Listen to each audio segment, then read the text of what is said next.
last night.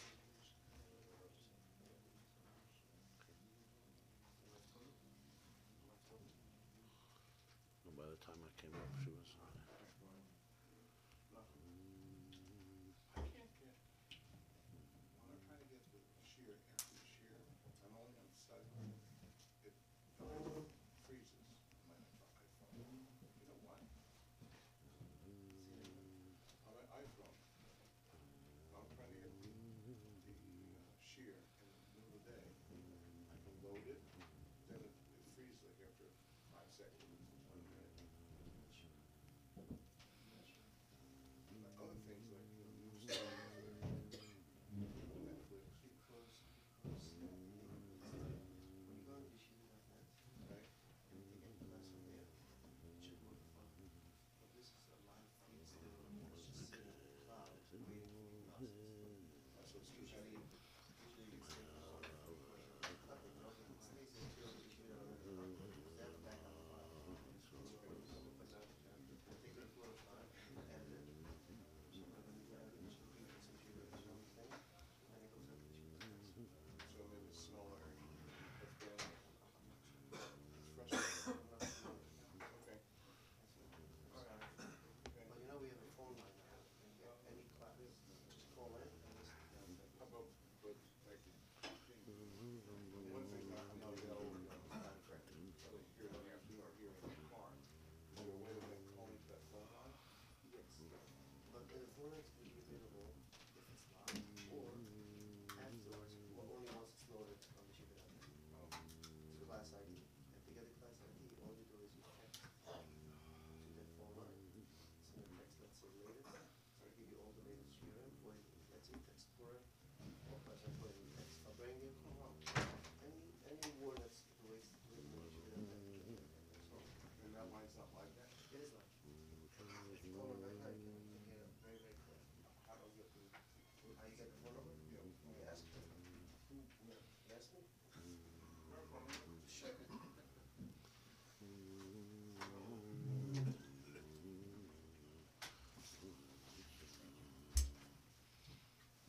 Eight four five 201 1933. And to listen live, you just go to your account, or if you want any class ID, class ID.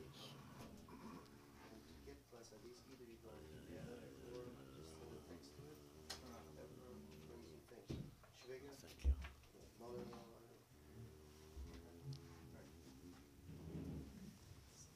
Still data, you have it posted somewhere, this information, no, because it's still was testing. that's what's, make that stage, Right. it's not final yet. Yes. But it does have functions like you have to rewind, go forward, or bookmark. So that's why I don't what is it? Yeah, it's the one. So you know the forward. I see.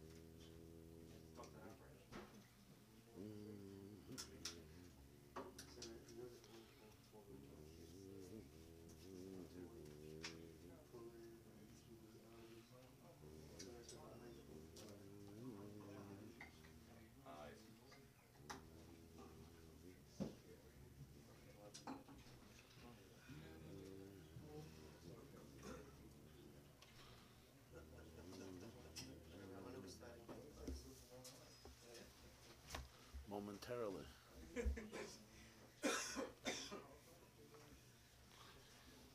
We're supposed to start 6:45, but I have a bad reputation, so even when I Teach that in the You teach us that you can start every day.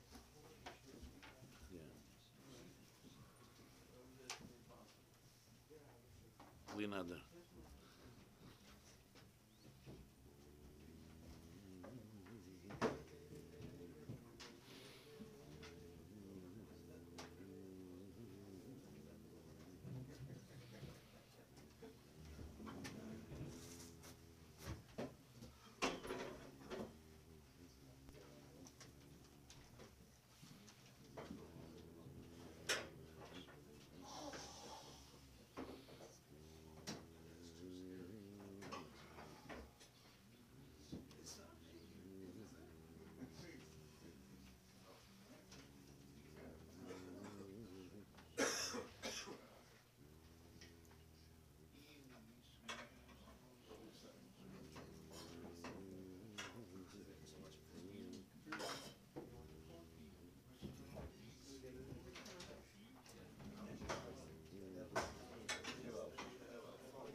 So we'll continue.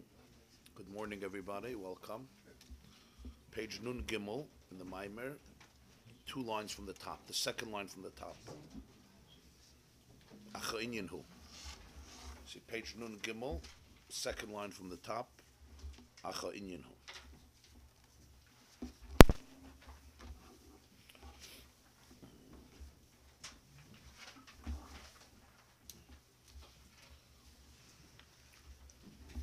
The truth being conveyed here was that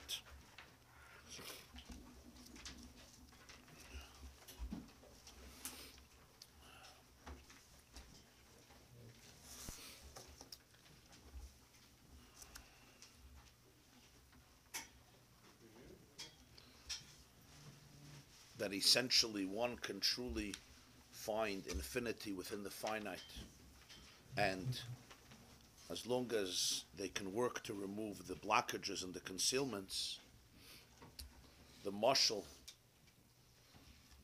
if unraveled, will bring you to the nimshal, meaning that the various layers of concealment and experiences of life, all the way down to the most minute experiences here in this world, essentially are channels to connect to infinity, even if they have been obscured heavily and intensely, as explained in the entire conversation with the Tzimtzum. And to explain all of this and the mechanism, we changed course to begin to explore the concept of nisyonis in life, challenges in life, obstacles that really test people, sometimes in profound ways. And in the works of Chassidus, it's explained that it's the purpose, or it's at least one of the explanations of the purpose why the neshama came down here, which always needs an explanation, why a soul that is so lofty and so sublime and so divine and transcendent goes through such a metamorphosis, such a transformation, which we call the Yeridus HaNeshama, the descent. It's not a small gradual descent, it's a quantum leap. It's an enormous descent from one space into a completely different world. As he said, on 2 levels. Number 1, even the light that it's capable of achieving in the body is infinitely inferior to the light it's capable of achieving and experiencing in the divine bosom, so to speak, in heaven. Because everything, all experiences of love and awe and spirituality, ultimately in this world, are obscured, and they are much more coarse. So even the ruchnius here is much more coarse. It's much less fine. So you can't compare even the spirituality of the soul. But in addition to that, there's something even more drastic, that it enters into a world where everything is concealed. Even a little trickle of light you often don't see. Kedusha is concealed, God is concealed, the light of Hashem is concealed. One often has to toil very hard to discover that oir. So this Yerida needs a justification. What's the purpose of it? What's the purpose of this descent of a soul, which is the source of all the tension in life, goes back to that moment that the soul leaves its natural environment and enters into this new space. And one of the explanations is that this is all for the nisyonis, which it experiences only in this world, which means that there's something so powerful in the nisyon that it's worth for the soul to go through this transformation.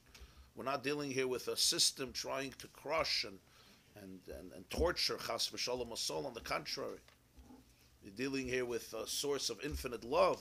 So that means that there's something so powerful and positive that it's worth it for the soul to go through this yirida, this transformation.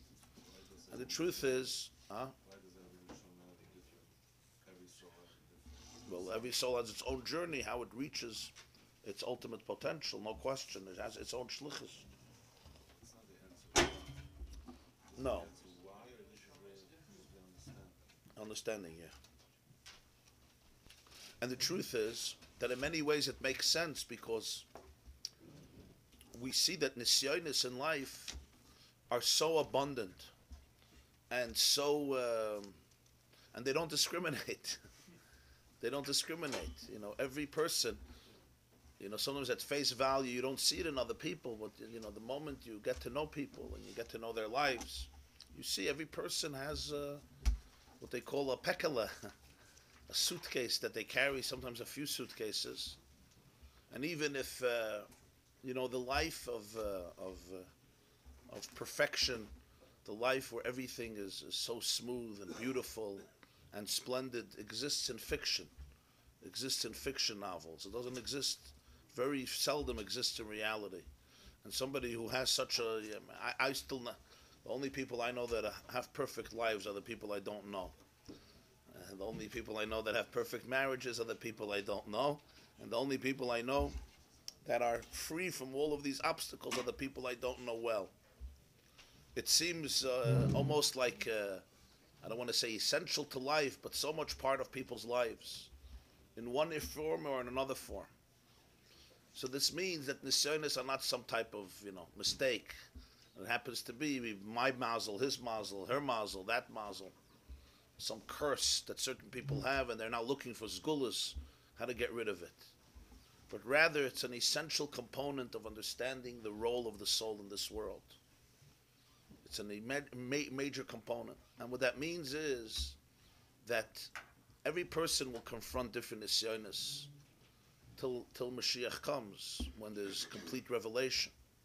But knowing this is a comfort, that the soul came down to confront us. This is not a mistake. This is not because you're evil, because you did some big sin, or because you're a horrible person, or because you were born in the wrong month, and your astrological signs have condemned you, have condemned you, or because of a previous gilgul, or because your father or your mother, or your teacher, your community, or if you have just bad mazel that you had. Mazel literally means the constellations, bad constellations. Not that these factors have no influence. Of course, a lot of things have influence on people's lives. But ultimately, as he says, the purpose of the neshama coming into the body is to face down, to literally be able to look at nisyonis and face them down. But that itself needs explanation. What does this mean? What is this positivity? What is the growth that we're addressing here? So this is where he continues the next phase of the explanation. The explanation is the hine.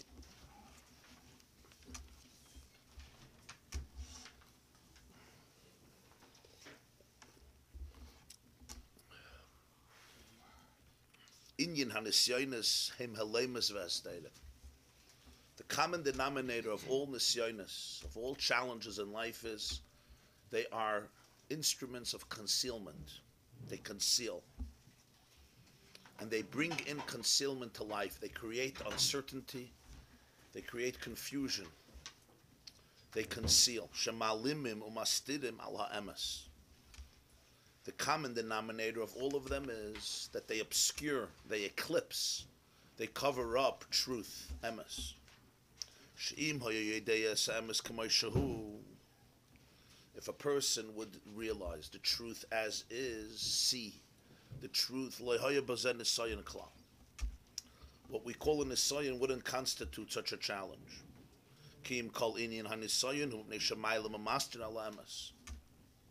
What makes it a nisayon, what makes the challenge a difficult challenge, a test, and often a very deep obstacle, is because that is what it does. The nisayon eclipses the truth. It covers up emes. Vayidei ze sha'omed b'nisayin hareyu bala mitas hadavar. And therefore, the first yisaid in a person facing on nisayin is having the ability to be able to arrive at the truth, to be able to touch its truth. Withstanding, Oimed bin Nisayan means withstanding the Nisayan. We'll see what that means. Allows the person to reach this truth. Kamai bin Nisayan da Avram be'ur kazdim. If you take one of the earliest Nisayanis in our history of the Nisayan, the test of Avraham in Ur Kasdim, when he was in Ur Kasdim. So Chazal tell us, Sheishlichu oise bekiv sheneish. Nimrod cast him into the furnace because of his beliefs, his monotheistic belief. Avram was unaware that he will not be burnt. If he would have received the memo before, it would have been a very pleasant experience. Walk into a nice schwitz and eat all of the fruits that were available there in the garden. It would have been a wonderful experience. It wouldn't have been a test. Wouldn't have been a challenge that could shake up his entire identity and faith. He did not know this. For good reason, according to nature. Fire consumes, it burns, it destroys. That's what he thought. Amnam yadua. But now let's take it one step deeper. We know Hateva begematria lekim. It's brought in Svarim. The Pardes brings Sefer HaPardes of the Ramak, Rabbi Moshe Cordovera, and other Svarim. That Elikim is the numerical value of the word Hateva, nature. Hateva is Hey, Tes, Vez, Ayin. So Ayin is 70, right? And Hey is 5, so you have 75. Then you have Tes and Bez is 11. Tes is 9 and Bez is 2. So it's 11. So 75 and 11 is together 86. That's the same gematria, the same numerical value, like one of Hashem's names, the name that we have been exploring in this Maimer, which is Elikim. Aleph, Lamed, Hey, Yud, Mem. So Mem, let's go from the back. Mem is 40. Yud is 10, so that's 50. Hey is 5, so it's 55. Now you have another 36. Aleph, Lamed. Aleph is 1, Lamed is 30. So 1 and 30 and 5 and 10 and 40. So you have Aleph, Lamed is 31. Plus 5, Hey, is 36. The Yud brings you to 46. And now you have Mem, which is another 40. So 56, 66, 76, 86. So the name Elikim is the same gematria as the word Ateva. Somebody once came to me after a shir and said, I don't mean to embarrass anybody, but you really got your numbers off. I said, why? She says, Elikim is 100 and Chvezvas. Where did you get 86? So I told him, I'm glad that you say Elikim, but the real name is not Elikim. The real name is with a Hey, not with a Kuf. So you're giving us extra 100. You're giving us extra 95, but you could reduce it a little bit. So Elikim is Begematria. Here it says that Teva Begematria Elikim. So the person got very confused. Elikim is much more. Of course, we write it as Elikim, but it's really Aleph Lamed Hey Yud. What's the connection? Why is Elikim Ateva? The answer we'll understand based on everything we have discussed about Elikim and Kalim and Tzimtzum and Meshalim and Alemus. Because Vahainu, Shekol HaHatboyes Sheba'olam. All the Hatboyes in the world. Hatboyes means like matbeya. The reason a matbeya, a coin is called a matbeya is because it's minted. It's tavua, it's submerged, like a stempel. Huh? Imprinted, right. And that's what Teva means. Teva means like imprinted systems. These are the systems. There's the system of how water functions, and that's what all of chemistry tries to teach and tries to appreciate, the chemistry of every single every single existence, and how it functions, and how the combinations, what the results of the combination. So it's called Kol HaHatboyes. All the Hatboyes, all the imprints that the Rebbeinu Shalom imprinted, both in outer space and on our planet, the systems of the galaxies and the systems of the planets, and the Teva of the sun and the Teva of the moon, and its orbits, and the Teva of the Yesodis. There's the Teva of every single Nivra is called the Hatba. Kol HaHatboyes Sheba'olam. all the imprints in the world, Zehurak, Mehalavushim V'Astenim D'Shem Elokim, are essentially a manifestation of the garments and the layers and of concealment that are represented by the name Elokim. That's why Elokim is Ateva. Shayideza, as a result of Elokim, Naser Riboy HaYischalkos, there is so much diversity, and the Hagbala, and this finiteness. Every single creature has its orbit, its limits, its definitions, its limits, what it's capable of, what it's incapable of, its unique identity. Ha'esh Yisroif, the nature of fire is to burn. Ha'mayim Yichbe, the nature of water is to extinguish the flames. Shezet Tivoy Cham, here we're dealing with the nature is heat. Shezet Tivoy Kar, and here it's cold. Chuli, etc. And the etc. continues the infinite manifestations of every single, the teva of every single existence, whether in the world of Doimim, which is the mineral world, the inanimate world, the world of vegetation, the animal kingdom, the human race, outside of the outer space, above the planet.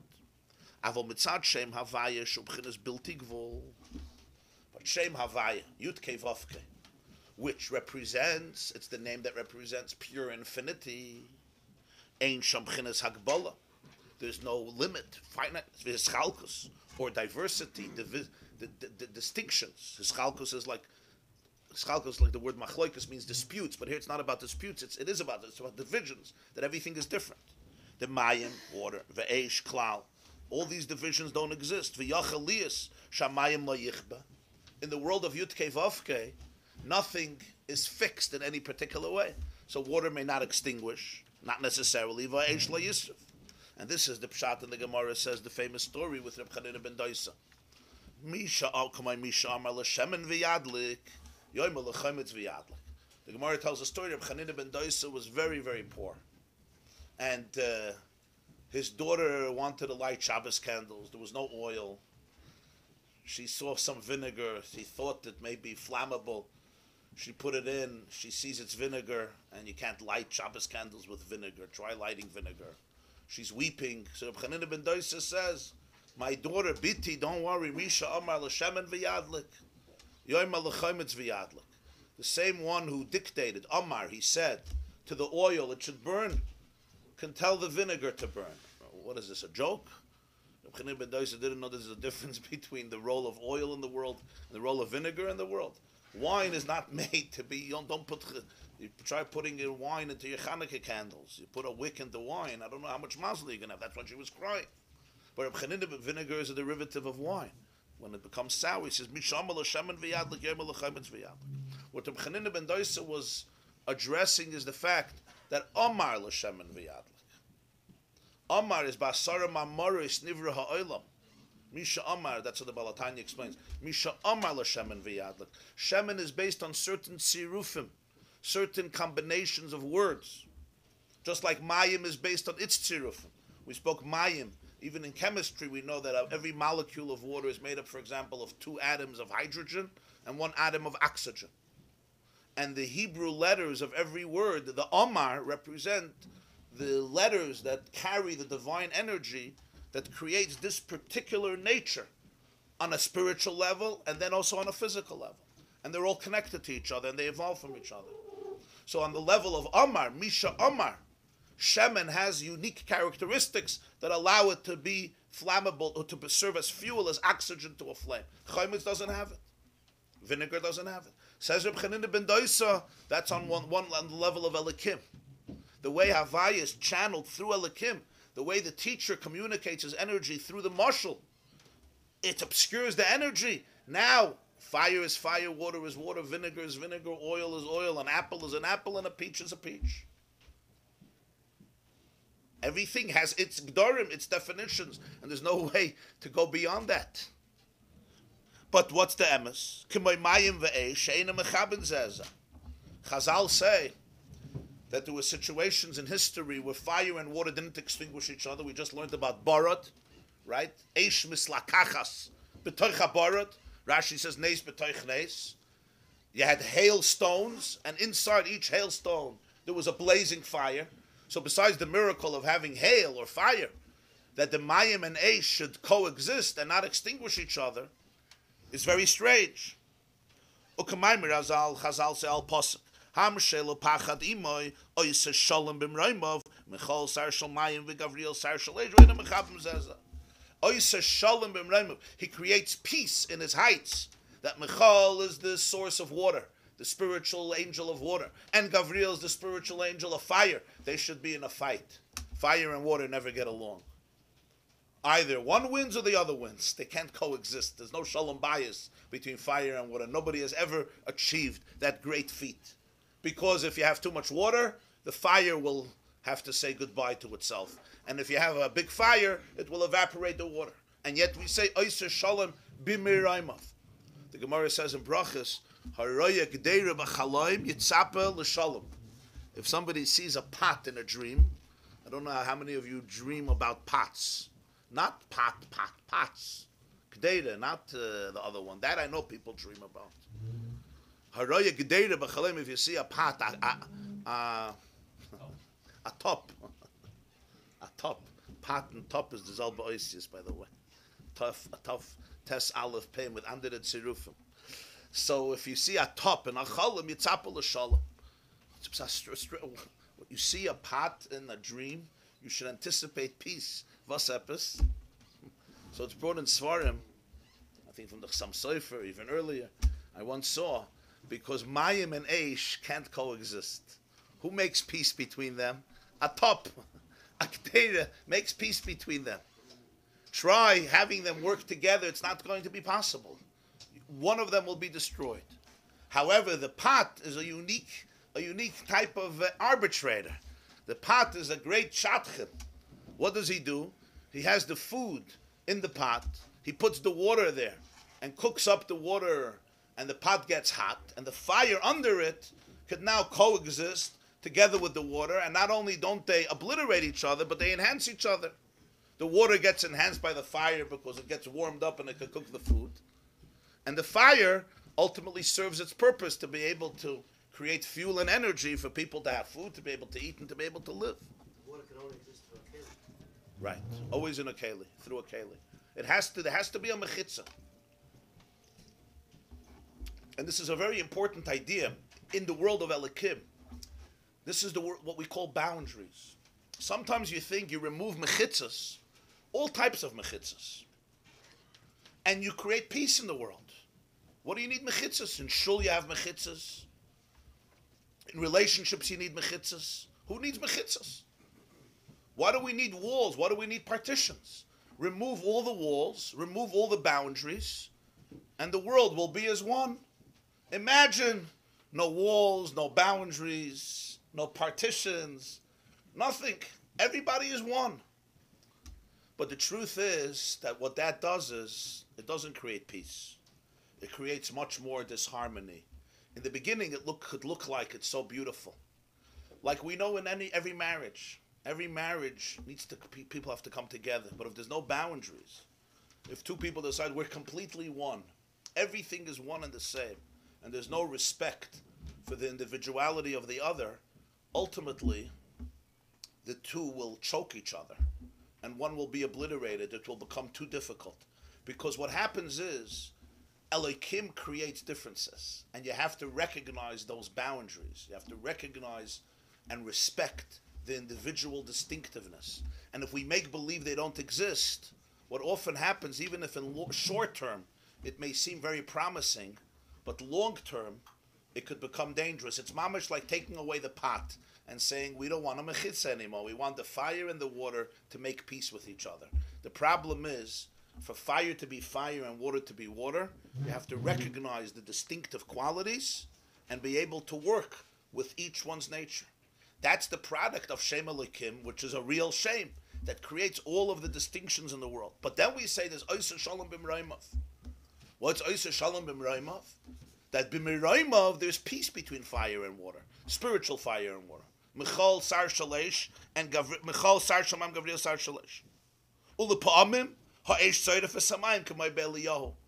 In Tanakh we see the story of Eliyahu Hanavi in Hara Carmel. You know the story of Malachim, what is Perik Zayin, where Eliyahu Hanavi challenges the 400 prophets of the Baal to a religious duel And basically they have to each offer an animal as sacrifice without fire, without having fire, and beseech their God to bring down a fire.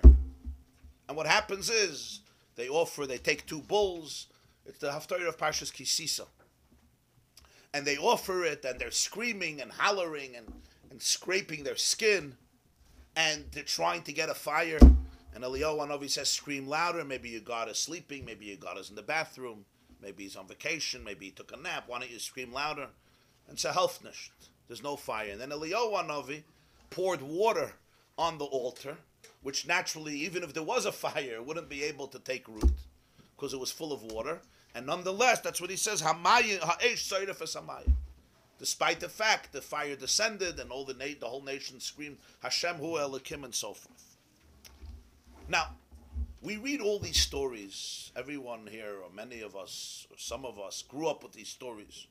In Chumash, we learned about the hail and the fire, and sticks become snakes, and snakes become sticks, and water becomes blood, and blood becomes water, and frogs emerge, and you hit a frog, and you have more frog, etc.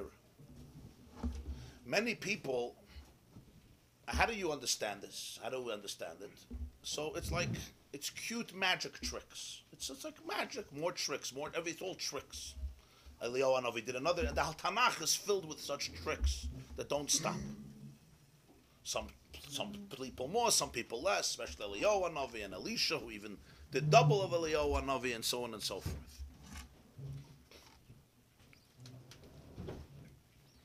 But the truth is, how do we understand what is a miracle in Yiddishkeit? What does it mean, a miracle?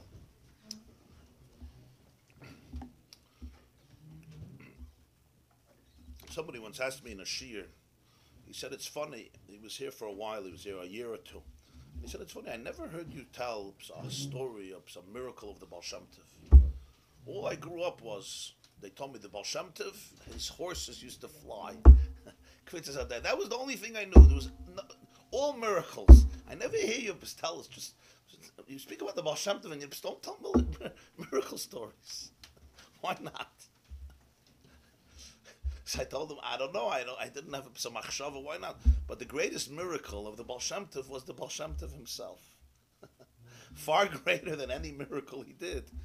The greatest miracle of the Baal Shem Tov is the fact that there was a person like the Baal Shem Tov that came into this world and became the person who he became and taught what he taught and did what he did all the way ad hayom hazeh. But the truth is, there's something more. The way we often understand miracles is very, very childish. It's like a cartoon, extremely primitive. And very often when people become older, and I hear this from a lot of people, they go by and they say, it's all fairy tales, isn't it? Are you supposed to believe any of this? It's one of the things that shakes up people, because it's like, okay, somebody told me, he asked his father, how do you know that God exists and God is real and Yiddishkeit is real? Father here, Muncie, fine Hasidic Jew. So his father said, because I saw by my Rebbe, who lived in Muncie for many years, I saw miracles. So obviously he's real, because you can't just do miracles without it. So his son says, why don't I never saw from that person any miracles. I never saw anything that's a miracle. So he says, well, when I was younger, there were miracles. So the son said, when did it stop? He says, the day you were born. So he says, why? Why did it stop the day I was born? He says, because you're an apikoros. Because you're a heretic. So the day you were born, all the miracles stopped. So he told me that he told his father that, that any intelligent person who listens to this conversation understands that your whole faith is based on a hollow, shallow egg. It's like an egg without anything inside. Isn't it strange that the day I was born, all miracles stopped? And suddenly I'm not privy to any information that you're privy to, but I have to trust you about these miracles. So the father told him, you don't belong in my house. And that was the end of the conversation. So what happens is one has to be very careful and sensitive, because when we don't understand miracles and nature and the proper approach, so it's like, it's cute games, like people would tell their children at Eliyahu Hanavi. Somebody sent out a message before Pesach that his father every year used to say that Eliyahu Hanavi comes after the Seder, in the middle of the night, and he drinks up the wine, but nobody could see because it's a private thing, And that's why in the morning, the cup of Eliyahu was empty. So this boy, fine boy, 7 years old, decided he's going to stay up a whole Pesach night to be able to see Eliyahu Hanavi drink the cup. And he stayed up. And his mazel, the place where they used to keep the cup of Eliyahu, was in his room. So he didn't even have to go out of bed. He could be under the blanket, stay up. And indeed, around an hour or 2 hours after the Seder, he hears footsteps. Eliyahu Hanavi is about to come in. He's excited. Anyway, Papa comes in, Tati comes in, takes the cup, pours it out, cleans it up, and puts it back. And he says, he described the emotional letdown. The emotional letdown. And he says, my father meant well. He was trying to inculcate emunah in me. That Eliyahu Hanavi comes and he drinks. But he didn't realize, the moment you say something that's not true to a child, ultimately, they will often delegitimize everything else you said. I know a younger man also from a very fine person. And in 1969 in July, in August, Neil Armstrong landed on the moon. 3 people landed on the moon in the famous first moon landing of 69. This was in the summer, I think July or August 69. And in the summer, so I think they started yeshiva right then or soon after. So he turned to his teacher and he said, how do we say in Kiddush Levana, Kashem shani roiked kenegdech ve'eni yachel in goya bach. I dance in front of you and I can't touch you. The Chazal were writing something that is inconsistent with reality. Not only can you touch the moon, you could stand on the moon and even bring down earth from the moon and even etch an American flag into the moon. So the teacher turned to this 9-year-old boy and he said that this was a lie. The Goyim, and he used one more group, I'm not going to say the name, but the Goyim made a Yad Achas with another group, and Hollywood produced a mythical reality of going on the moon. It never happened. This is a lie. It never happened. That's what he said immediately with a straight face. So the boy, who's today a grown up fellow, a grandfather with a family, said, you don't understand, at that moment, everything I learned till the age of 9, I defined in my mind as one big lie. Because I knew he was lying, and lying with a straight face. So I said, that means Yetzias Mitzrayim is a lie. Everything is a lie. In that moment, I was 9 years old, I was a baby. But it was all over for me. It was all over. It took him decades of inner turmoil to go back and have the courage to maybe revisit Judaism. So I told the person, the miracles in Torah are emes, they're true. But we often have a very childlike perspective, and then at some point, very often, people have to now negotiate between 2 realities. Like my mature, developed reality, respect for science, respect for physics, respect for the laws of nature, and then all the stories that they taught me with the coloring books about the early sages or the later sages, for example, the Baal Shem Tov and his ilk, etc. Now, when we, however, understand reality from a deeper perspective, it falls into place. And what do I mean it falls into place? Teva is a very serious thing. Nature is not a game. That's why we say, Ein Semchel Ala Nes. And we all know that. And somebody who decides that nature doesn't exist and only miracles exist, first of all, they may be delusional, but also, it's not according to Torah. Ein Semchel Ala Nes. And the Gemara even describes in Maseches Megillah and other places about miracles that happened. There was somebody who had a great miracle, his wife died, and he nursed, and it was a good thing or a bad thing. Okay, it's machlokes.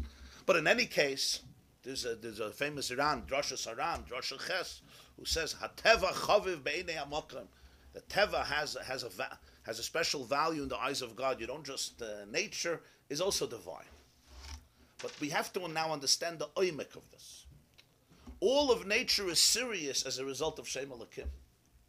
Because Shem Havai Yudke Vavke is screened and filtered and obscured through the Kalim of Elokim. And what Elokim does, it creates his Chalkus. It creates diversity and it creates Hagbola. It creates finiteness. Just like the teacher cannot share his infinite wisdom, He has to tailor-make it to the capacity of the student and has to dress it up and only give a little trickle so the energy of infinity comes into every nivra in a very limited way, and that creates the structure of that particular existence. And that's how it operates, that's how it functions, and that's how it achieves its tafkid.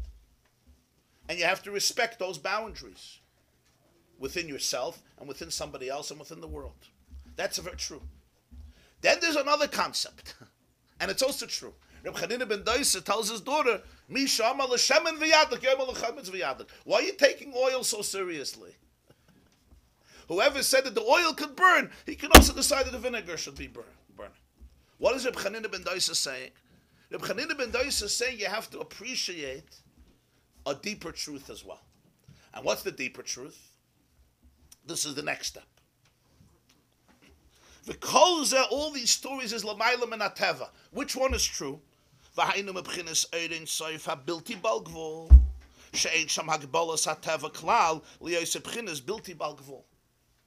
When you're talking about existence from the perspective of Havaya, from the perspective of the teacher, we now go back to the mashal again.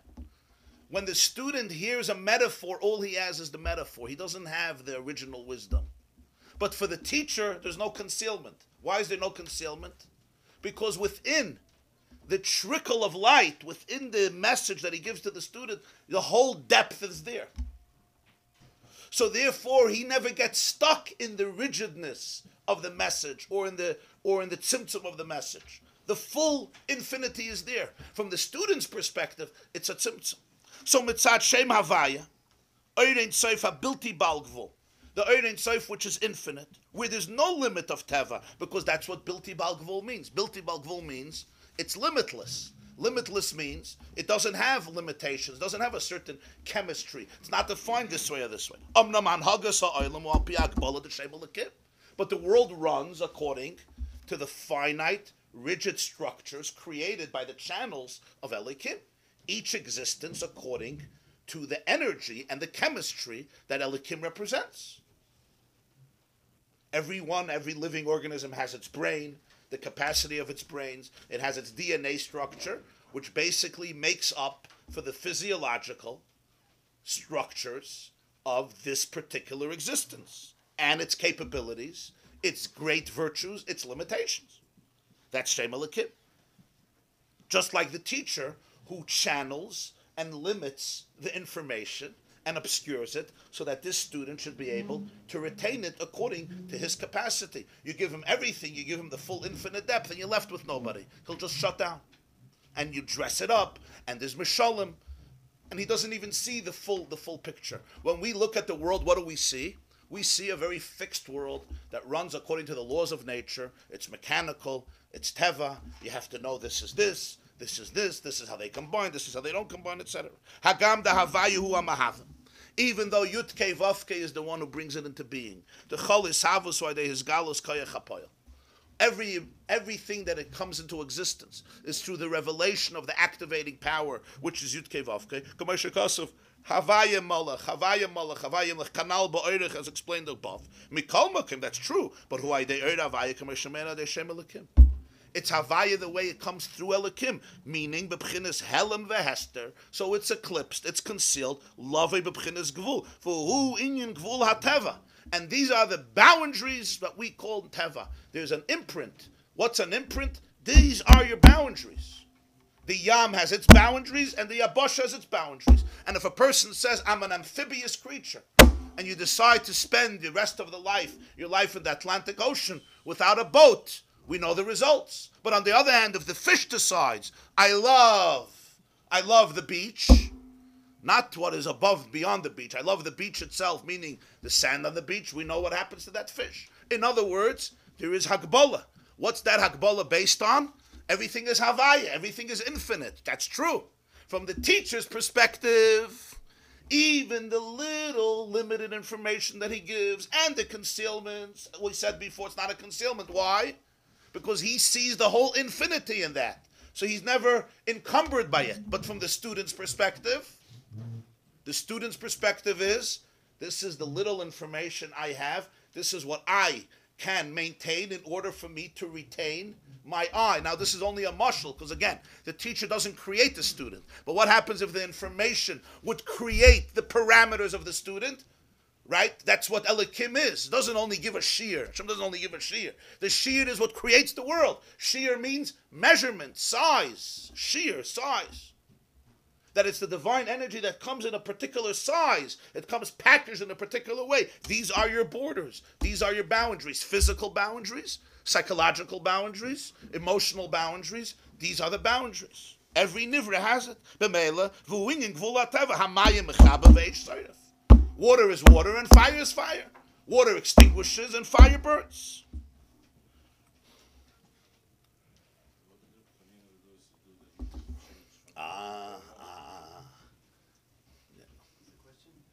So why did Chanina ben Doisa, if I was Isaac Nish, Chanina ben Doisa, yeah?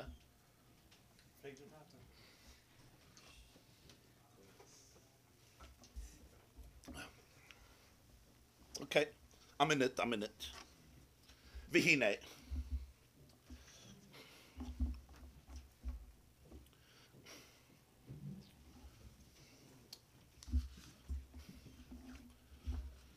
So Teva is very real. It's not a fake thing, the hidden Teva. It's not a fake thing, delusional. Teva is real. It's the system of Havaya being communicated through Elikim. Elikim is HaTeva. And that's the beauty. You see that the Gematria is not a Pestam in Elikim, HaTeva. HaTeva is Elikim. Elikim describes what Teva is. That's why it's the Gematria.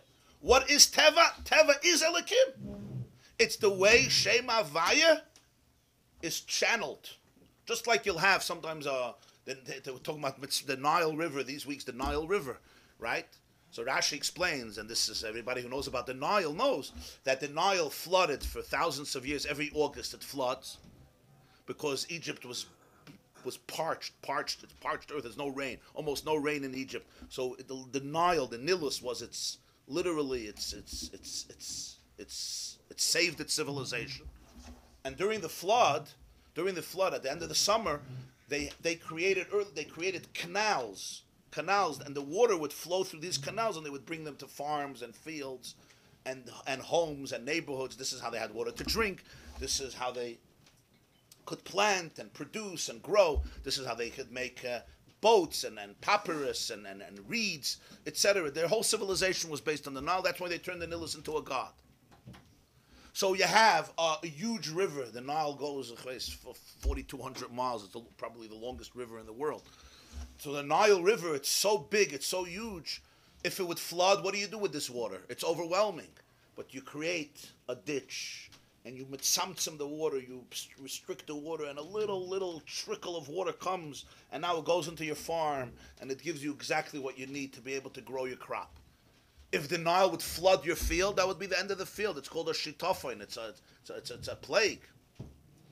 But you're mitzamtzim it, so now your little farm can get the water it needs.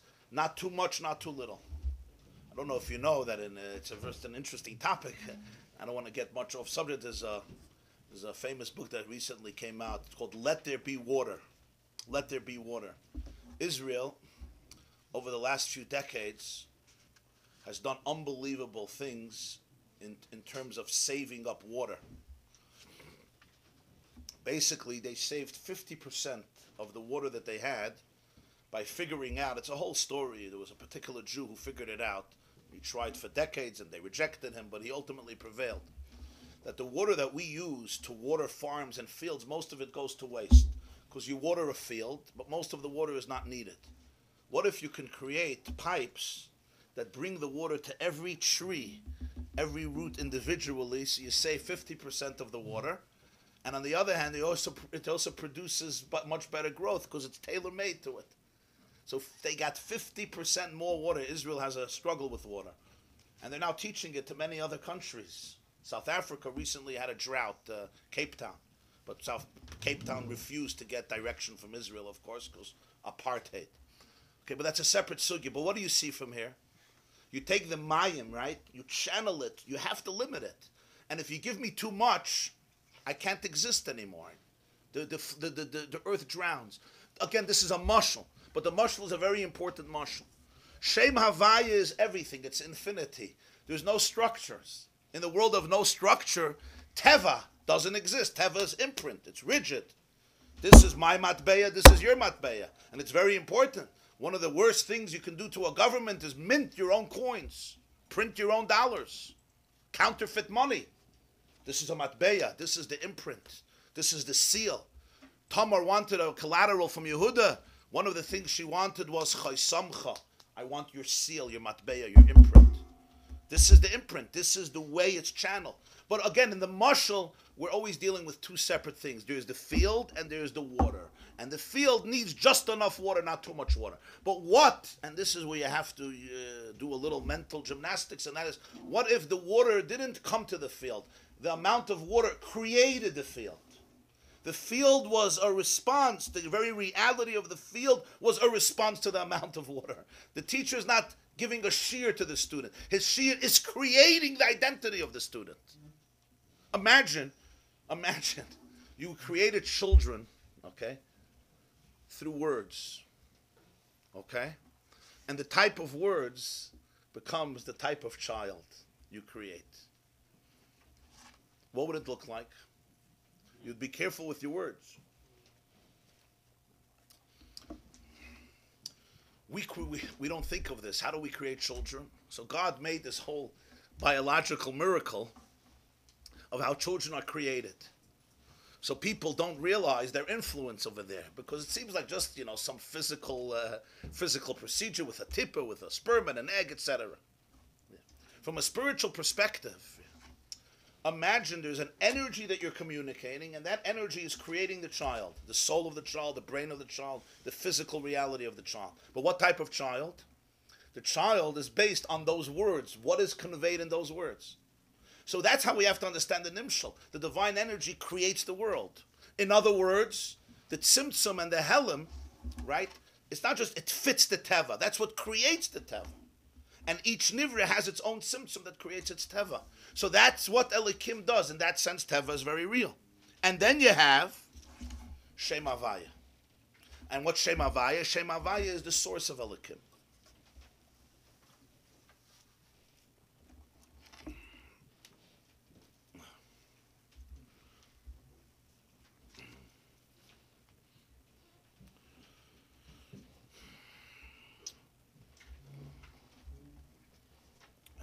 V'hinei Avraham loy choshav sheyisnayim banhaga shalamayla me'ateva.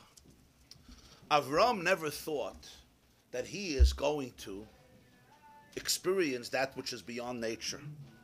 Kiyim banhaga shal pi teva sheish seirav. Avraham realized that probably he will be killed. Umikol makom amad ben Isayan. Now he withstood a tremendous test. What was the test? To say yes to truth or to say no to truth. Avram Avinu decided to withstand the test, sheloi liyas nifrad melekos, not to separate himself from truth, from godliness. Im shayoloi meniyas v'ikuvim g'dolim k'nimrid v'sayater shratzel l'serv. He had tremendous obstacles. The natural, easiest thing for him to do, the more comfortable thing would be, let go. Give up what you think, give up what you believe. You have so many challenges, you have so much adversity. Let go. Just surrender. They want to kill him. He doesn't. All of these concealments that he's experiencing are part of the reality of how the world runs. The world allows for a Nimrod to have power. That's what Teva does. The world allows for an adversary of Avram to have power. Why? Why? Because there's so many concealments. So a person could function completely on a level of concealment. Mikol makom loy nizaz ziz kol shu chas v'shalom. He did not budge even a drop. His inner dignity and faith could not be compromised and taken. He did not budge. V'amad neged kol meineu makiv. He stood up against every obstacle. V'neged kol ha'alemas v'estadim, and all the concealments. V'holach li'sadav b'kivshu ne'esh v'lo'eliyas nifrit chas v'shalom me'alakus klal u'klal. He decided he will not separate himself at all even for a moment, klal u'klal, from godliness, and if he has to pay the ultimate price for that, he's going to pay the ultimate price for that. That was his decision. Why? Because truth was the most valuable thing to him. And therefore, he will not surrender to falsehood. He will not surrender to the Weltanschauung of Nimrod. What happens? He's saved. So how do you understand this? Do we understand this? Okay, it's a miracle, it happened. It says, V'hainu shayideizer shamad ben Nisayan, when he withstood the Nisayan, heisir es levushe hateva. What happened was, he didn't worship, he didn't recognize as absolute the levushe hateva. He could remove them. By looking and staying with this Nisayan, he removes the garments of nature, because they're really garments. These are all the garments and concealments that come from Elokim. So what he had experienced in reality was the Eir of Ein Sof, which is infinite. And mitzad the Eir Ein Sof, which is infinite, fire doesn't burn. Because it's not rigid in its limit. The canal, the Mashe Sof of the Alpiagbola de Levushi Atev. Fire burns based on the limits of Tev. But mitzad the Bligvul, the fire doesn't burn. Because if Sheba Vaya was expressed, there could still be fire, but it's not fixed. The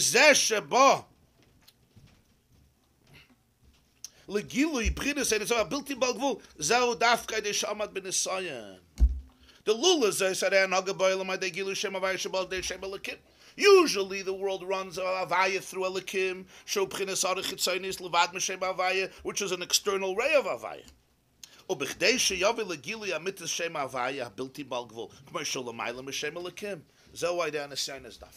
the Nisayon of Avram, which allowed him to touch Havaya beyond Elikim.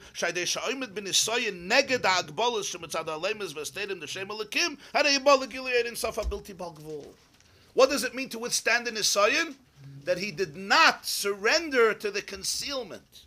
In other words, he pierced through the concealment. So you can experience the Eir Ein Sof Shalamayla Mikvul Hateva, which is beyond the Gvul of Teva, the finite nature. Why doesn't it burn if it doesn't have a glow? Ah? It doesn't burn if it doesn't have a glow?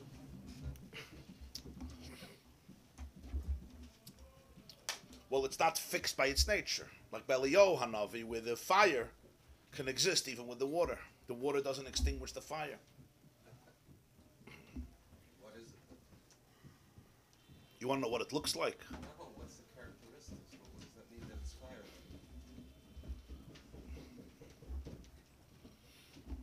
I get the miracle, I just don't understand the whole thing. It's like how the teacher sees the little ray of knowledge that he gives the student. In that, he sees everything. So it's not any more limited.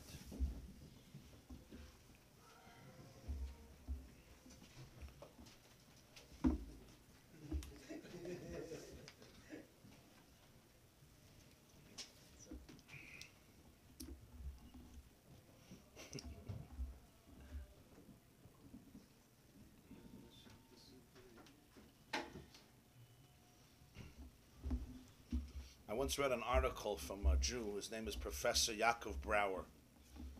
He's a neuroscientist and a professor of neuroscience and neurology in McGill University in Montreal for many, many years.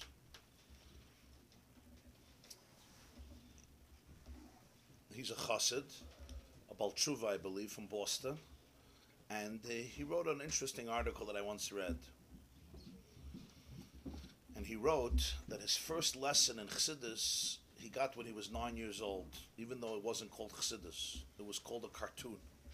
He and his friends would spend Sunday afternoon in the theaters watching cartoons. They were, Jewish kids in Montreal or wherever they were, from, I don't know, traditional background or secular background. And he would spend Sunday afternoons in the theater.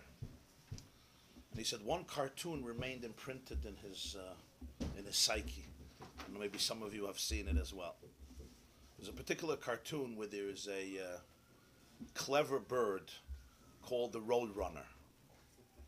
And the Roadrunner is wise and clever and wily and sly and is being pursued by a particularly dumb coyote. And the coyote is always trying to catch the Roadrunner and eat it as a meal. But the Roadrunner is always outsmarting it, and that's what makes the cartoon exciting. But Dr. Brower says in one particular cartoon, the coyote is chasing the Roadrunner and about to get him. The Roadrunner sees that there's a cliff at the end of the mountain, so he hides behind a rock. The coyote, who's so passionate and enthusiastic and eager to catch the Roadrunner, is just focused on one thing: I'm going to get you. So he runs, and he doesn't see how the Roadrunner hid behind the rock and just continues to run, and of course runs straight off the cliff. And is running and running and running and running and running and running and running in the cartoon. And at some point realizes that Hayela Deinenu, the Roadrunner is gone, completely gone. And he looks here and he looks there and he looks back. And he looks back and the Roadrunner is like, hi. And suddenly he sees the distance from him and the Roadrunner and that there's a cliff. And suddenly the realization comes to him that he is suspended in mid-ear. And he looks down. And he looks down and he sees the distance, and he gives a scream, a huge holler and scream, and only then does he begin to fall. The cartoon was there to entertain children on Sunday afternoon in the 1940s or 50s in Montreal. But there is a profound message. The coyote doesn't begin to fall until it becomes aware of the fact that it's supposed to fall. The laws of gravity don't dictate its destiny until it doesn't realize that it's supposed to be subjected to the laws of gravity. As long as the coyote is unaware that I'm supposed to fall, because there's no way a coyote is flying in mid-ear. I am not an eagle, and I'm not a hawk. As long as he is not aware that he is supposed to fall, he actually doesn't fall. The moment he becomes aware that this doesn't make sense, I can't be here. There's laws of gravity. I can't be here. I just jumped off a cliff. That's when he actually has to fall.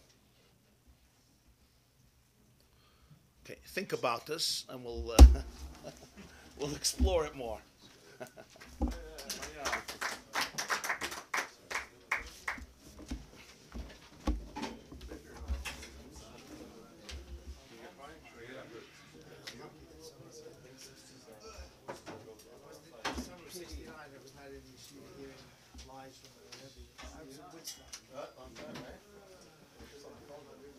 So you believe that they landed on the moon? You didn't have to believe, right? No. No, he hid behind the rock. He didn't go over the cliff. He made a turn at the edge and he hid. And the coyote didn't realize it. It's just a cartoon. It's not it's a muscle. Google it.